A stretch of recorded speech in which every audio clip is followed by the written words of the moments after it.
papasukin niyo yung anak ko. Abogada siya.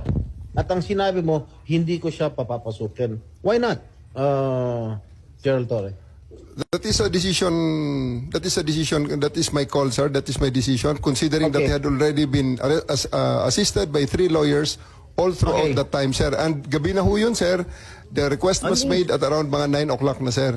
11 hours Gerald after Torre, ganito, the ha? first arrest. Tanggalin mo na yung titulo ni Inday Sara. Kalimutan mo na siya na Vice President siya. Pagpalagay natin hindi siya Vice President. She is an immediate member of the family. Nung kami po ay nakakulong, ang immediate members of the family, 24 hours pwede bumisita sa amin, nakakulong kami. Ito hindi pa nakakulong. Anak ito. Bakit hindi nyo pinapasok? Maliban doon, is this not a violation of RA 7438 that requires that you guarantee access to an attorney in addition to the immediate family? The President also said na yung anak niya, yung babae, abogado ko yun, papasukin nyo. Hindi nyo pinapasok. Abogado yun eh. Actually, sir, Exactly. first to answer the question of Senator Estrada, sir. I have told the President that they can visit him at his detention facility because at this time, the order of the day is to load him into a plane. So that's what we endeavored to do, and that's what happened, sir. Ano niya bibisitahin yung tatay niya sa Netherlands? Hindi naman dito tinray eh. Hindi naman dito kinasuhan eh. Sa ibang bansa eh. Oh, bakit hindi niyo man lang binigyan ng kortesiya yung anak na isang abogada na magkukonsulta? Katulad nga na sinabi ko kanina, yung mga nakakulong nga, 24 hours pwede bumisita ang immediate members of the family. Bakit ito hindi pa nakakulong, hindi niyo pinapasok yung anak? Our mission at that time, sir, is to deliver him to the My God.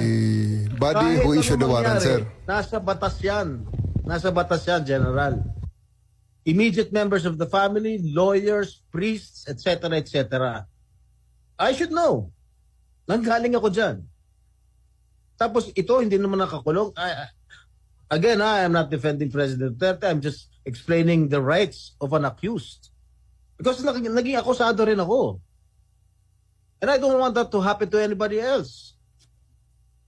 Dapat naman nagbigay kayo ng konting kortesiya o respeto man lang sa mga dating presidente dahil naranasan namin yan. Nung kinulong po yung tatay ko, ganun din. Walang respeto ang mga pulis sa amin. Porket nawala na ba kami sa kapangyarihan, ganun na lang. Matanong ko naman sa'yo, General, wag naman po sana mangyari, God forbid, sa pag sinapit ng ni President, sumapit ng ganitong sitwasyon si Presidente Marcos, gagawin mo rin ba yon sa kanya? I hope not. Ang liwanag po ng batas, kung ma-follow up ko lang si Senator Jinggoy, tama po siya. Hindi lang yung immediate family, medical doctor, pare or religious minister, any national non-government organization, ang CHR, international non-government accredited by the Office of the President. Lahat yan may access, pero pinagbawalan ninyo. On 2 counts, immediate family na, abogado pa niya. Bakit ganun? Ma'am, I think that's sub judice. I think we should be wary of many of the things you're mentioning Bakit here. po naging sub judice yun? Ito kasi, habeas corpus po ang petition. So everything about the arrest will be asked by the Supreme Court. Kanina pa natin kung pwede ho. pinag-uusapan yung arresto. Pero I think that we're just passing, parang lumalapas na po tayo sa boundary. Senator Jinggoy, pa? Ang sinasabi ko lang, the manner on how the former president was arrested, because ayoko naman mangyari sa darating na panahon na magkakaroon naman tayo ng ganyan. Sana makapagbigay lang ng korting kortesiya man lang, nakausapin yung mga abogado, pero nakausapin yung mga members ng immediate family niya, sana naman binigyan niya ng pagkakataon. Kaso mo, nung nakiusap si dating Pangulong Duterte na papasukin yung kanyang anak na abogada, tanggalin mo na hindi siya, na vice presidente siya. Abogada at anak niya, member na immediate family, sana naman lang binigyan niya ng pagkakataon. Makita niya yung tatay niya bago niyo siya isinakay sa plano. Yun lang naman yung sa akin. Masakit. Ako, isang anak na meron din akong tatay na kinanon ninyo. Masakit para sa akin. Pakipaliwanag din. Maraming salamat, Senator Jinggoy. Marami tayong pinagdaanan, kapatid. Kaya eto nga, talagang dinudibdib Madam natin Chair, na to. Yes, Secretary John Vic lang po. kay VP, kay Senator at sa iyo, hugot ng mga anak ng presidente yan. Sumpa. Secretary John Vic, itatanong ko lang, why was there obstruction of justice? Paliwanag lang. Anong ginawa nila na obstruction of justice? I think General Torre would be the best one to explain that, ma'am. General? Sir. Sabi niyo nag-obstruction of justice, kaya aarestuhin na rin ninyo si Attorney Medialdea. Ano po yung ginawa ni Attorney Medialdea na obstruction of justice? We are about to load an arrested person into a plane to transport him to the tribunal who issued the warrant. And Attorney Mijaldea is preventing us from doing that.